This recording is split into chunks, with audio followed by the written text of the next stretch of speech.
भाई और उनकी बहनों, आप सभी का स्वागत है एक्सप्लेनर श्री में। नाइस व्यू एक कहानी है 20 साल के जीन की, जो कि अपने जज्बे से, मेहनत से और आत्मविश्वास से रोडपति से करोड़पति बन गया। कहानी की शुरुआत में जीन को दिखाया जाता है जो डॉक्टर के पास होता है। जीन की एक छोटी बहन भी है जिसे हार्ट की प्रॉब्लम है और डॉक्टर उससे बताता है कि जल्दी उसका ऑपरेशन नहीं किया गया तो उसकी मृत्यु हो जाएगी। दरअसल जीन की मॉम को भी यही बीमारी थी, जिसकी वजह से उसकी मॉम की मृत्यु हो गई। उसके पिता उसे छोड़कर चले गए और वही अब अपनी छोटी बहन का गार्डन है। जीन की एक छोटी सी मोबाइल रिपेयरिंग की शॉप है और यही से उसकी गुजर बसर होती है। एक दिन जीन का दोस्त, जो कि वेयर हाउस में काम करता है, जीन को अपने वेयर हाउस में बुलाता है, जहां वो एक कपड़े को हटाकर उसे बॉक्सेस का एक पहाड़ दिखाता है। वो बताता है कि इनके अंदर सेकंड हैंड मोबाइल्स है। जो इस कंपनी का वेयर हाउस का ओनर था, उसे जेल हो गई है, इसीलिए अब इस पर किसी का अधिकार नहीं है। अगर तुम चाहते हो कि मैं तुम्हें ये सारे के सारे मोबाइल्स दे दूं, तो इसके बदले में मुझे 1 लाख रुपए देने होंगे। जिन के पास 1 लाख रुपए नहीं है, लेकिन वो ये भी चाहता है कि वो इन मोबाइल्स को खरीद ले, जिनमें माइनर सी प्रॉब्लम है, ताकि इन सभी को रिपेयर करके वो अच्छे खासे पैसे कमा सके और अपनी छोटी बहन का ऑपरेशन करवा सके। और वो सारे मोबाइल्स तो नहीं, लेकिन 1-2 मोबाइल लेकर घर वापस आता है। वह एक मोबाइल को रात भर ठीक करता है और फाइनल इसे ठीक करने में कामयाब हो जाता है। अगली सुबह जीन बैंक जाता है और लोन के लिए अप्लाई कर देता है। इसके बाद वो एक मॉल में जाता है, जहां पर शॉप है जो कि सेकंड हैंड मोबाइल्स को सेल करती है। यहाँ पर जीन शॉप ओनर को अपना मोबाइल दिखाता है और बहुत ही अच्छी कंडीशन में होता है। उस समय कोई भी प्रॉब्लम नहीं होती। जीन शॉप ओनर को बताता है कि मेरे पास वेयर हाउस में इस तरह के बहुत सारे मोबाइल्स है, जिन सबको मैं रिपेयर करके दूंगा। हम दोनों अच्छा खासा पैसा कमा सकते हैं। इन दोनों के बीच में डील फाइनल हो जाती है। जिन अपने प्रॉफिट को कैलकुलेट करता है, जिससे उसे पता चलता है कि अगर उसने सभी मोबाइल्स को सेल आउट कर दिया तो उसे बहुत प्रॉफिट होगा, जिससे न सिर्फ अपनी छोटी बहन का ऑपरेशन करवा सकता है, बल्कि उसकी फाइनेंशियल कंडीशन भी पूरी तरह से सुधर जाएंगी। जिन को बैंक से भी लोन मिल जाता है, जो कि उसकी शॉप के अगेंस्ट मिला होता है। अब उसने सभी मोबाइल्स खरीद लिए हैं। 2 हफ्ते बाद जबकि वो मोबाइल्स बेच चुका है, एक दिन उसे पता चलता है कि गवर्नमेंट ने नया रूल निकाला है कि कोई भी सेकंड हैंड मोबाइल्स को नहीं बेचेगा। वो शॉप ओनर उसके मोबाइल्स लेने से मना कर देता है, क्योंकि गवर्नमेंट का रूल है। जीन पूरी तरह से फंस चुका है, क्योंकि उसके पास जितने भी फोन्स है, ना उन्हें वो किसी को बेच सकता है, ना ही कोई खरीदेगा, क्योंकि यह सब अब इलीगल हो चुका है। अब जीन उसी कंपनी में जाता है जिस कंपनी के फोन्स उसके पास है। वो कंपनी के मैनेजर से मिलता है और कहता है कि मुझे पता है कि सेकंड हैंड मोबाइल्स को बेचना, खरीदना इलीगल हो चुका है, लेकिन मेरे पास तुम्हारी कंपनी के हजारों फोन्स है, जिनके पार्ट्स निकालकर हम दूसरी कंट्री में सेल आउट कर सकते हैं, जिससे हमें बहुत फायदा होगा। मैनेजर कहता है कि ऐसा कॉस्ट बैंक से लिया, और जिन उसी कंपनी के ओनर के पास जाता है, ओनर से बात करना चाहता है, लेकिन उन्हें ट्रेन पकड़नी होती है, इसीलिए उन्होंने लेट हो रहा होता है और जिन से बात किए बिना वहां से चले जाते हैं।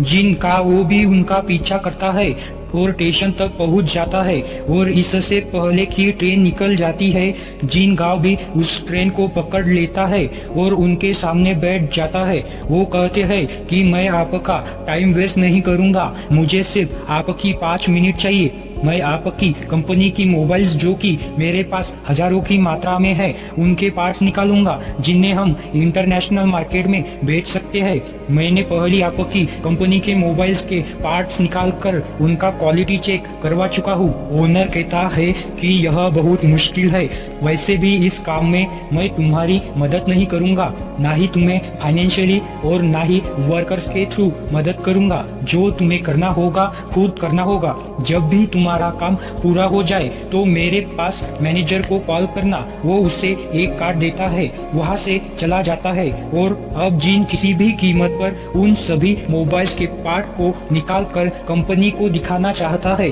जिसके लिए उसे टीम चाहिए। उन्हें एक जगह चाहिए जहाँ पर वो सभी मोबाइल्स को रख सके, जहाँ पर उसके लिए लोग काम कर सके। लेकिन सबसे बड़ी प्रॉब्लम ये होती है कि उसके पास बिल्कुल भी पैसे नहीं बचे। साथ ही अब जो उसकी दुकान थी जिसके अगेंस्ट उसने बैंक से लोन लिया था वह भी उससे छीन जाती है क्योंकि वो लोन नहीं चुका पाया। उसके पास बिल्कुल भी पैसे नहीं है, इसीलिए उसे अपने स्कूटर को बेचना पड़ता है। उसे पैसों की जरूरत है, इसीलिए वो अपने दोस्तों के पास जाता है जो एक फैक्ट्री में काम करता है। जिन उसके पैर पकड़ लेता है और कहता है कि मुझे काम की जरूरत है। उसका दोस्त उसे विंडो क्लीनिंग के काम में लगा देता है, यानी कि उसे हवा में लटक कर विंडो को साफ करना होगा। और अब जिन के पास जितने भी मोबाइल्स है वो एक जगह रेंट पर लेकर उसकी कंडीशन पूरी तरह से ठीक करके उन सभी मोबाइल्स को वहां पर ले आता है ताकि उन्हें रिपेयर किया जा सके, उनके पार्ट्स को निकाला जा सके। लेकिन काम करने के लिए उसे हेल्पर्स की, वर्कर्स की जरूरत है क्योंकि अकेले वो इतने सारे काम नहीं कर सकता। सैलरी देने के लिए उसके पास पैसे नहीं है, इसीलिए वो तय करता है कि वो ऐसे लोगों को ढूंढेगा जिनके पास काम नहीं है, जिनके पास पैसे नहीं है और जो इसी इंडस्ट्री में पहले काम कर चुके हैं। इसीलिए एक लेडी से मिलता है जो पहले एक इलेक्ट्रॉनिक्स की कंपनी में काम किया करती थी, लेकिन कंपनी में एक्सीडेंट की वजह से उसके सुनने की शक्ति चली गई, जिसके बाद उसे कंपनी से निकाल दिया गया और अब वो छोटे मोटे काम करती है। जिन पूरी सच्चाई से उसे अपना पूरा प्लान बताता है और कहता है कि हम मिलकर काम कर सकते हैं और आगे बढ़ सकते हैं। वो लेडी उसका साथ देने के लिए तैयार हो जाती है। इसके बाद वो एक दूसरे आदमी के पास जाता है जो कि कंपनी का मैनेजर हुआ करता था, लेकिन वह एक अच्छा फाइटर भी था। और एक दिन फाइटिंग के दौरान दूसरे फाइटर की मौत हो गई, जिस वजह से उसे जेल हो गई। उसकी नौकरी छूट गई और वह जेल से तो बाहर आ चुका है, लेकिन उसे पास काम नहीं है। जिन उसे भी अपनी टीम में शामिल कर लेता है। इसके बाद वही गेमर के पास जाता है जो शादी करना चाहता है, लेकिन शादी करने के लिए उसके पास पैसे नहीं है। जिन कहता है कि तुम हमारे साथ काम कर सकते हो। जिन इसी तरह से भाव सारे और भी लोग को अपनी टीम में शामिल कर लेता है जो भी अपनी इंडस्ट्री में प्रोफेशनल थे, लेकिन अब रिटायर हो चुके हैं। इस तरह से जिन अपनी पूरी टीम बना लेता है और कब सब मिलकर दिन रात मेहनत करके काम करना शुरू कर देते हैं। ये अपनी कंपनी का नाम रखते हैं नाइस व्यू, लेकिन जिन को ज्यादा मेहनत करनी पड़ती है क्योंकि उसकी बहन की तबीयत ठीक नहीं है, ना ही उसके पास अर्निंग का कोई सोर्स है। इसीलिए दिन में विंडो क्लीनिंग का काम करता है और रात को मोबाइल्स के पार्ट्स निकालता है। और एक दिन उस गेमर की जो शादी करना चाहता था उसके लड़की मिल जाती है। जिन अपनी बहन के साथ उसकी शादी में जाता है और जब वो शादी से अपने घर वापस आता है तो उसके ओनर ने लिखा होता है कि तुमने 3 महीने से किराया नहीं दिया, जब तक तुम किराया नहीं दोगे तुम्हें घर के अंदर एंट्री नहीं मिलेगी। रात को जिन गांव को कुछ समझ नहीं आता कि उसे कहाँ जाना चाहिए, इसीलिए वो अपनी बहन को लेकर फैक्ट्री में आ जाता है जहाँ पर वो बॉक्सेस को लेकर अपने बहन के लिए घर बना देता है क्योंकि उसकी बहन की तबीयत ठीक नहीं है और वो इसे इन हालातों में रख रहा है।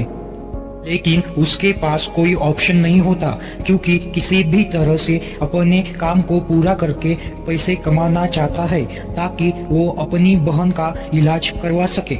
इसी तरह से कई दिन बीत जाते हैं और एक दिन वो जगह जहाँ पर इन्होंने अपनी फैक्ट्री कंपनी बनाई होती है उस जगह का ओनर कहता है कि तुमने पिछले कई महीनों से रेंट नहीं दिया है।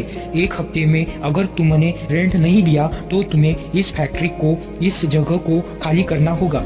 जिन गांव से के सभी रास्ते बंद हो चुके हैं, इसीलिए वो उस कंपनी के मैनेजर के पास जाता है जिस कंपनी के लिए वो पार्ट्स को निकाल रहा है और कहता है कि मुझे पैसों की जरूरत है। मैनेजर कहता है हम तुम्हें पैसे नहीं दे सकते, हमारे बॉस ने तुमसे ये डील नहीं की थी। जिन का हौसला एक बार फिर से हताश होकर अपने लोगों के पास जाता है जो उसकी कंपनी में उसके साथ काम करते हैं। वो कहता है कि आज तक मैंने तुम्हें एक भी पैसा नहीं दिया, मुझे नहीं पता कि मैं तुम्हें पैसे दे पाऊंगा या भी नहीं, क्योंकि मेरे पास खुद पैसे नहीं है। बस एक सपना है, आगे बढ़ने की चाह है, जज्बा है, और अब हमें इस फैक्ट्री को अपनी कंपनी की जगह को भी खाली करना होगा। उसके साथ ही उसका साथ देते हैं और सारा सामान यहाँ से अपने अपने घर ले जाते हैं और अब सब अपने घर से ही काम करना शुरू कर देते हैं। लेकिन जिनके पास कोई भी घर नहीं है वो तो अपनी बहन के साथ अपनी कंपनी यानी कि फैक्ट्री में का सोया करता था, जो जगह अब इनसे छीन चुकी है। इसीलिए एक नर्सिंग होम में रहना शुरू कर देता है, जहां दिन में तो वो विंडो यानी कि ग्लासेस को क्लीन करने का काम करता है और रात में मोबाइल्स पर काम करता है। उसे नहीं पता कि अच्छे से सोना क्या होता है। 2 हफ्ते और बीत जाते हैं और इनके पास लगभग जितने भी फोन्स हैं उन सभी को ये अच्छे अच्छे जो स्पेयर पार्ट्स होते हैं वो निकाल लेते हैं और अब उन सभी पार्ट्स को कंपनी में क्वालिटी चेक के लिए भेज दिया जाता है। कुछ दिनों बाद इन सभी को बुलाया जाता है। ये सब कंपनी के ओनर के ऑफिस में जाते हैं, जहां पर कंपनी का ओनर इन सब को बताता है कि तुमने बहुत अच्छा काम किया, तुमने जो भी पार्ट्स निकाले हैं उन्हें क्वालिटी चेक के लिए भेजा गया और वो सब के सब पार्ट्स पास हो गए, इसीलिए तुम्हें 2 साल का कॉन्ट्रैक्ट देना चाहता हूँ। यह सुनकर जिन को और उसके जितने भी साथी थे उन सभी के सभी बहुत खुश हो जाते हैं, क्योंकि जिन के पास यही रास्ता था कि वो पैसा कमा सके और अपनी बहन के ऑपरेशन को करवा सके। जल्द ही जिन अच्छे खासे पैसे कमा जाता है और अपनी बहन के ऑपरेशन को करवाता है, जिससे उसकी बहन पूरी तरह से ठीक हो जाती है। देखते ही देखते 6 साल बीत जाते हैं। 6 साल के बाद दिखाया जाता है कि वो कंपनी जिसका नाम इन्होंने नाइस व्यू रखा था अब वो बहुत बड़ी कंपनी बन चुकी है और उसका सीईओ, जो कि अपने आप में ही एक रिकॉर्ड भी है क्योंकि वो वर्ल्ड का सबसे यंगेस्ट सीईओ बना है, जिन अपने जिंदगी में आगे इसीलिए बढ़ पाया क्योंकि उसके आंखों में सपने थे, उसके अंदर जज्बा था, उसके अंदर एक उम्मीद थी और जिस भी इंसान के अंदर ये सब चीजें होती है उसे कोई नहीं रोक सकता। तो यह थी पूरी कहानी नाइस।